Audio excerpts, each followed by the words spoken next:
అప్పుడు సమూయేలు జనులందరిలో యెహోవా ఏర్పరచిన వానిని మీరు చూచితిరా అంటే సౌలు దేవుని చేత ఏర్పరచబడినవాడు, దేవుడు ఎన్నుకున్నవాడు. అవును, మన యొక్క జీవితాలలో దేవుని చేత ఎన్నుకోబడిన వారిగా ఉండాలి. మనము సెల్ఫ్ డబ్బా కొట్టుకోకూడదు.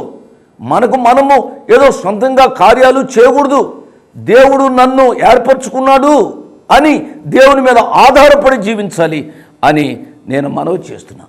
కార్యారంభము ఆ రీతిగా ఉంది పిల్లరా. అతని యొక్క అంతాన్ని ఒక మాట చదువుతున్నాను, జాగ్రత్తగా వినండి.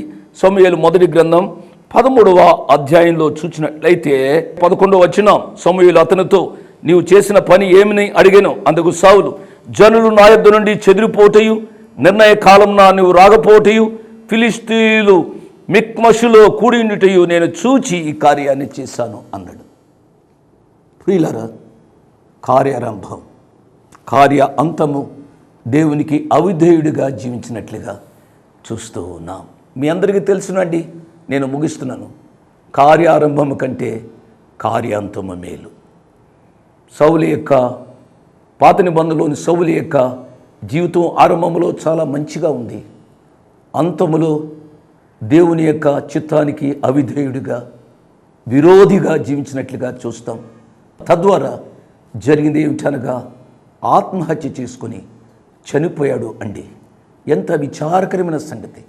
అదే క్రొత్త నిబంధన గ్రంథంలో చూసినట్లయితే అదే బెన్యామీయుడైన సౌలు యొక్క జీవితాన్ని నిశ్చితంగా మనం ఆలోచించినట్లయితే తన యొక్క ఆరంభ జీవితము దేవునికి విరోధంగా ఉంది. శత్రువుగా జీవించాడు. క్రైస్తవ సంఘాన్ని పాడు చేశాడు. క్రైస్తవులను హింసించిన దుర్మార్గ జీవితాన్ని జీవించినవాడు. చివరికి అంటాడు, నేను మంచి పోరాటం పోరాడుతుని విశ్వాసమును కాపాడుకుంటుని నా కొరకు నీతి కిరీటం ఉంచబడినది. దేవుని నామానికి స్తోత్రం.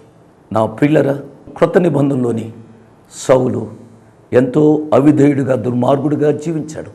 తన అంతం ఎంత మంచిగా ఉందండి. ప్రభువు కొరకు జీవించిన యోగ్యుడు.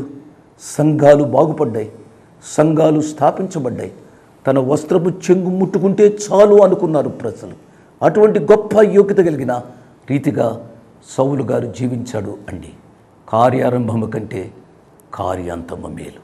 ఈ వాక్యం విన్న ప్రియ తమ్ముడు, ప్రియ చెల్లి, ఆరంభంలో నీ జీవితం బాగా ఉందేమో, అంతములో ఏ రీతిగా ఉందో నీవు ఆలోచించాలి. ఆరంభము కంటే అంతము మేలుగా ఉండాలని నేను మనవి చేస్తున్నాను. ప్రభు కొరకు యథార్థంగా జీవించమని మనవి చేస్తున్నాను. అట్టి కృప పరిశుద్ధాత్మ దేవుడు వాక్యం విన్న ప్రతి బిడ్డకు అనుగ్రహించునుగాక.